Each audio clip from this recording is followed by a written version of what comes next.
I'm Yaniv Price, a software engineering leader, coach, consultant, and the author of Fixing Management.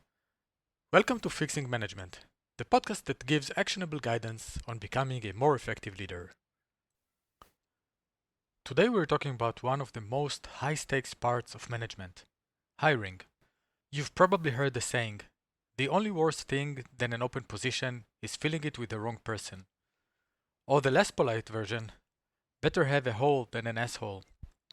And it's true. Hiring decisions shape your team for months and years to come, and the cost of getting it wrong is huge. Yet managers have just a few hours, sometimes even less, with the candidate to make a call. Story time.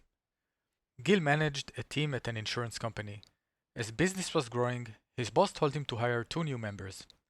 He dug up an old job description, made a few updates, looped in HR, and started the process. HR offered to help screen resumes, which sounded great. Gil could stay focused on his team's daily work. But soon resumes piled up. HR's pace slowed down and promising candidates dropped out. And when interviews finally happened, most candidates didn't impress. Eventually, 2 candidates that passed HR screening stood out because they covered the team's weak spots: water and fire insurance claims. Gil was relieved. He made the offers. Fast forward a few months, the hires weren't working out. They had the right skills on paper, but something was off in the way they collaborated. The team's energy dipped, and Gil spent more time managing friction than leading growth. Gil's mistake is common. He outsourced ownership of the hiring process to HR and relied too much on functional capability. First, HR can help, of course, but once you give up control, you lose speed, nuance, and context. No one else understands your team's real needs, culture, and chemistry like you do. The second mistake? There was no culture fit step in the process. Gil assessed skills, not values or behavior. You need both the functional skills and the right behaviors for the team to thrive. For example, conflict situation, collaboration versus self-work, or behavior in case of making a mistake. And third, Gil fell into a subtle bias trap. He was looking for reasons to say yes, instead of consciously identifying reasons to say no. He focused on expertise, on water and fire claims to fill the roles, and didn't consider any warning signs or negative signals, then deciding whether he could live with the gap or come up with a plan to close it. So how can you avoid making the same mistake? Let's go through practical steps you can start right now. First, challenge the assumption that you need to hire. Before opening a role, ask, do we really need another person, or can we change how we work? Every new hire adds cost, complexity, communication, and management overhead. Hiring should be the last resort, not the reflex. Craft a clear job description. Define what the ideal profile looks like, from functional skills to soft skills, must-haves and nice-to-haves. Later, when you assess candidates, you'll need to decide who's above the bar. The clearer your bar, the easier your decision. Own the process. Even if HR supports you, don't hand over the steering wheel.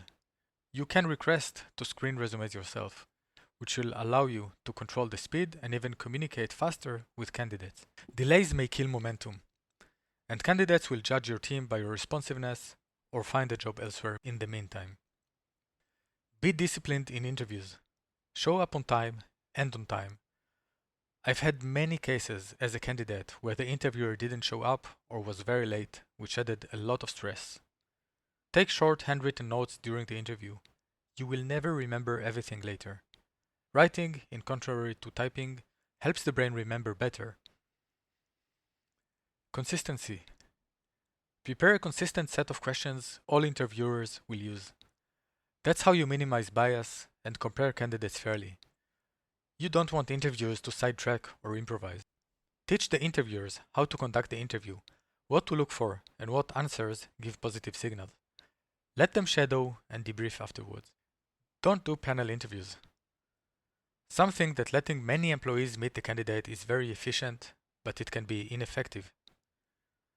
2 interviewers or an interviewer with a person in training are common, but panel interviews with 3 or more feel like a court interrogation and add unnecessary stress levels.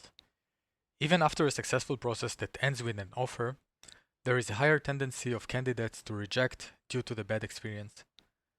The coordination burden is also not negligible. At the culture fit step, you're probably already having functional rounds where you test the core skills of the job.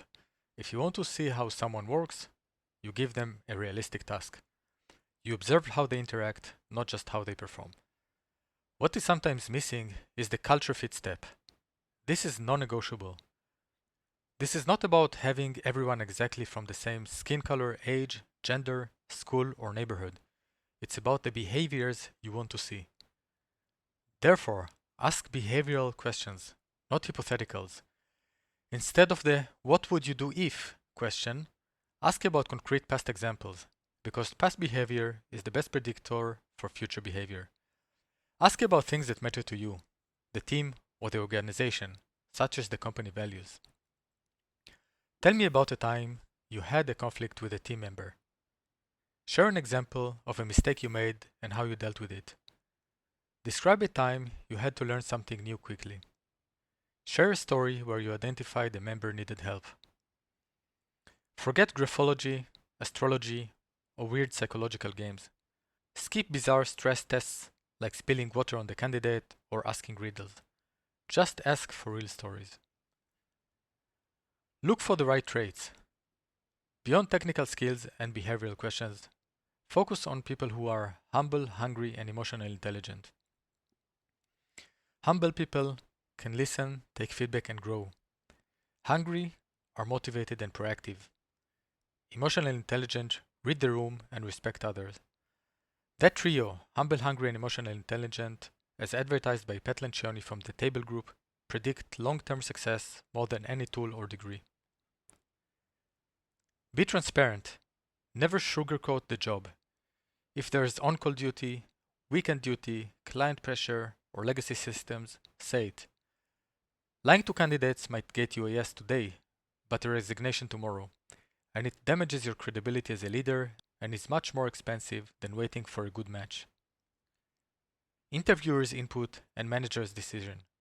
After interviews, gather everyone for debriefing. Ask each person to give a clear yes or no, no maybes. Listen, discuss, but remember, the hiring manager makes the call. It's your team, you'll live with the outcome. Move fast and close the loop. Speed matters. Respond quickly, reject respectfully, and make offers decisively. A slow process looks indecisive and unprofessional, and you lose strong candidates to faster companies. When you extend an offer, set a clear response deadline. If they decline, you still have time to reach to the next candidate. Hiring isn't a chore. It's the most strategic thing you do as a manager. Every hire shapes your team's culture, performance, and even your workload for years to come. So don't rush it, don't delegate it away. Be thoughtful, decisive, and human. Because a good hire doesn't just fill a gap, it multiplies what your team can achieve. That's it for today. Thanks for listening and keep fixing management. If you found this helpful, share it with another manager.